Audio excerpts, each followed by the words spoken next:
নমস্কাৰ সকলোকে আকৌ এটি অন্য ভিডিঅ' লৈ আপোনালোকৰ মাজলৈ আহিছোঁ। এই ভিডিঅ'টো হৈছে আমাৰ ব্ৰইলাৰ ফাৰ্ম যেটো বনাই থকা হৈছে, আপোনালোকক আগৰ পৰা দেখাইছিলোৱে। ফাৰ্মখনৰ কাম লাহে লাহে আগবাঢ়িছেগে আৰু এয়া ফাৰ্মখন যেটো আমাৰ বহুত দীঘলে হয়, 120 ফুট। ফাৰ্মখনৰ কাৰণে যেটো বাঁহ লাগিব বহুত, এতিয়া বাঁহৰ কাম আছেগে। সেইবাবে চালি বনোৱা হ'ল, চালি 24খন চাল বনাবলগীয়া হৈছে। চালিখন লাহে লাহে বনাই হৈ গ'ল। বনাই হোৱাৰ পাছত এতিয়া এয়া কামি যেটো চালখন নৰাই চাব লাগিব। নৰাই যেতিয়া চালখন চাব, চোৱাৰ পাছত যে চালখন বান্ধিব লাগিব, নৰাবোৰ বান্ধি যাব লাগিব। সেইবাবে সেয়া লগতে কামি বনাই ল'লে। ইয়াত 24খন আছে চাল। 24খন চাল হ'লেহে আমাৰ ব্ৰইলাৰ ঘৰটো সম্পূৰ্ণ হ'ব। সেইবাবে চব বনাই ল'লে, কামিৰ লগতে চব চাল বনাই ল'লে। আৰু এয়া বাঁহ তাৰ কাৰণে চব গোটাই থৈ দিয়া আছে। চব যোগাৰ কৰাৰ পাছত আমাৰ ব্ৰইলাৰ ঘৰত কাম আৰম্ভ হ'ব আৰু তেতিয়া যিকোনো কাম পটককেনে হ'ব।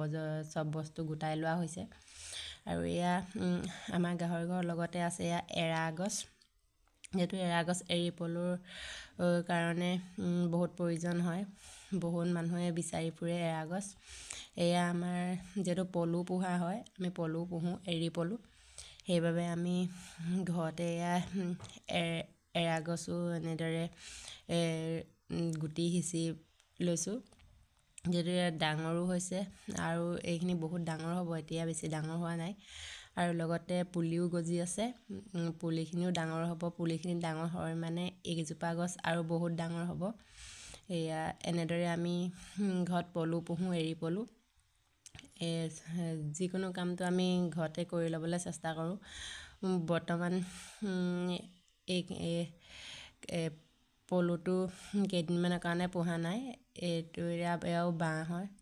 বাঁহ বহুত দৰকাৰ হৈছে বাঁহ। এতিয়া ফাৰ্মখনৰ কাৰণে যিহেতু অকল বাঁহৰ কামেই আছে, যিখিনি কৰিবলগীয়া পকা কাম বা যিখিনি কাম আছিলে সেইখিনি চব সম্পূৰ্ণ হ'ল।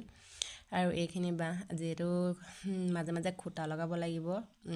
চব খুঁটা নিদিলে মানে বৰ দিগদাৰ হ'ব। সেইবাবে খুঁটাৰ কাৰণে এইখিনি বাঁহো গোটাই লোৱা হৈছে। এনেদৰে সকলো বস্তু গোটাই লোৱা পাছত লাষ্টত গৈ আমাৰ ফাৰ্মখনৰ কাম আৰম্ভ কৰিব। এনেদৰেই আমাৰ কাম চলি